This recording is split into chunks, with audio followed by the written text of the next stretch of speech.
بسم اللہ الرحمن الرحیم نحمدہ و نصلی علی رسولہ الکریم۔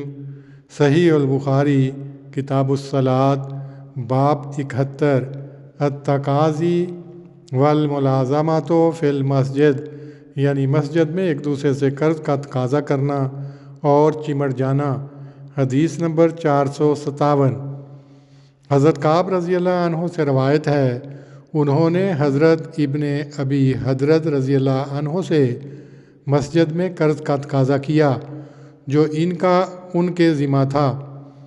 ان دونوں کی آوازیں اتنی بلند ہوئیں کہ رسول اللہ صلی اللہ علیہ وسلم نے سن لیں، حالانکہ آپ اپنے گھر تھے۔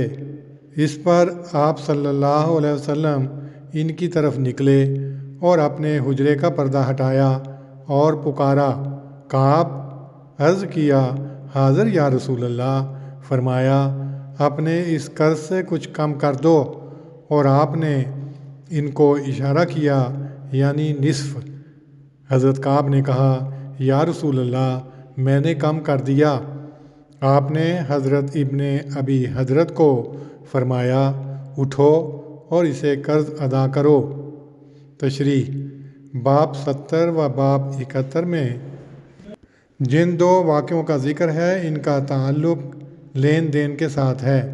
ان دونوں میں نبی صلی اللہ علیہ وسلم نے ایسے طور پر دخل دیا ہے جو ایک واعظانہ رنگ رکھتا ہے، پس مقام کی نوعیت نے مسئلے کی نوعیت میں تبدیلی پیدا کر دی ہے، اور جو باتیں عام طور پر مسجد کی حرمت کے خلاف سمجھی جاتی تھیں وہ ایک خاص حالت میں جائز ہو گئیں۔